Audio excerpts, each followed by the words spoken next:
Para invertir en un proceso de desarrollo, en la lógica como tal, se esperan resultados palpables, visibles o cuantificables. Contrario es lo que se conceptualiza en términos de un gasto simple. En la administración pública, en su historia, no ha existido un método de planificación que oriente a los gobiernos a atender las demandas puntuales y urgentes de una población.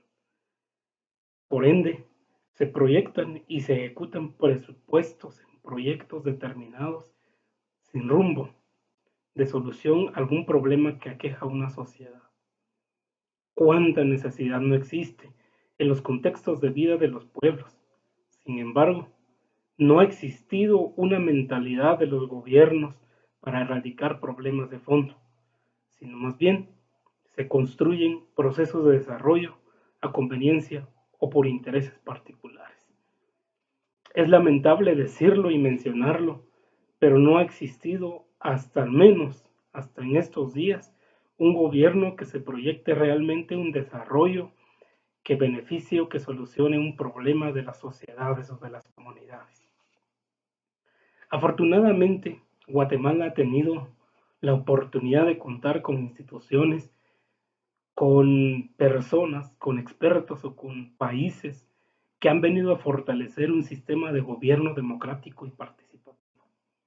A mediados de los años 90, Guatemala, con la asistencia de la Agencia Alemana de Cooperación Técnica, viendo la necesidad urgente de establecer una ruta de cómo poder organizar, reorientar o más bien ordenar el sistema de planificación para que realmente los que puedan ser atendidos sean los que más lo necesiten.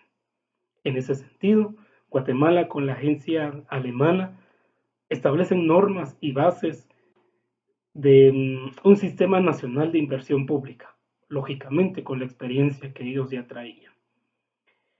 Esto vino a fortalecer una comunicación estrecha entre las instituciones públicas. Lamentablemente, antes de ello, las instituciones ejecutaban proyectos en beneficio de su sector o incumplimiento de sus propios objetivos. No existía una herramienta que los guiaba a ellos para determinar un objetivo en común como nación.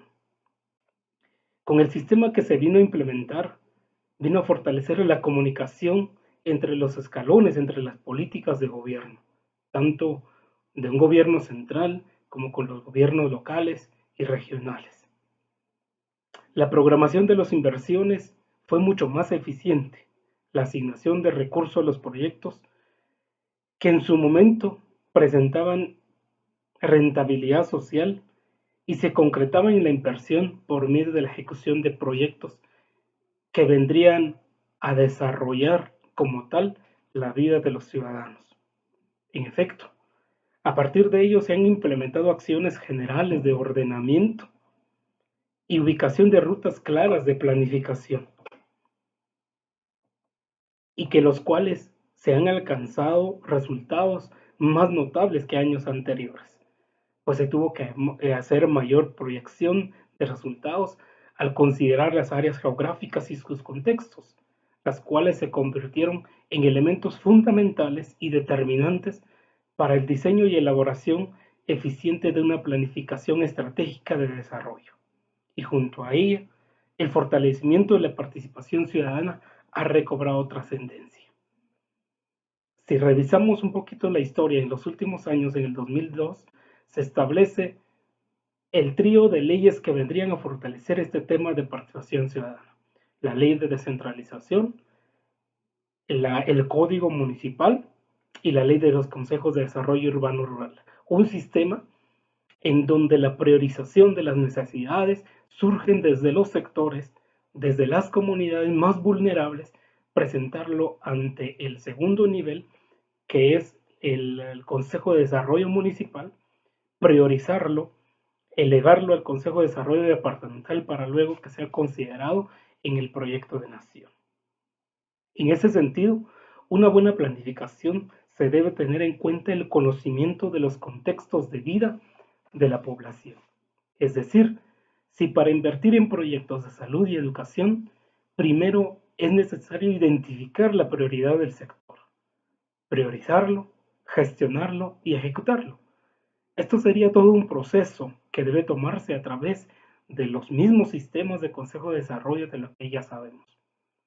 A partir de todo el proceso de priorización, el enfoque debe ser mucho más puntual en un sistema como el Sistema Nacional de Inversión Pública, puesto que hablar de educación en el área urbana y lo rural tienen un margen de diferencia, lo cual debe ser centro de atención para los gobiernos antes de tomar decisiones y ejecutar proyectos de menor efecto en una sociedad que quizás su necesidad es otra.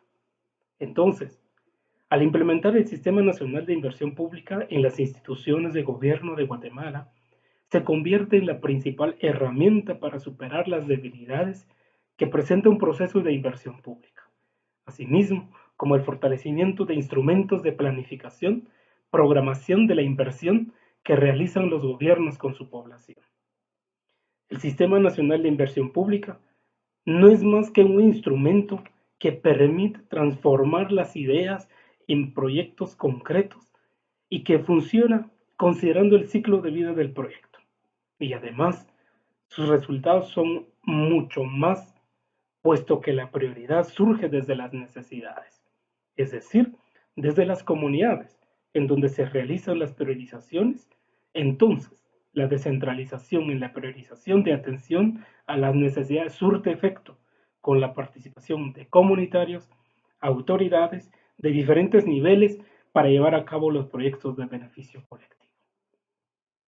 Soy Pedro Antonio Salvador Morales, estudiante de Administración Pública Municipal de la Universidad Mariano Gálvez de Guatemala.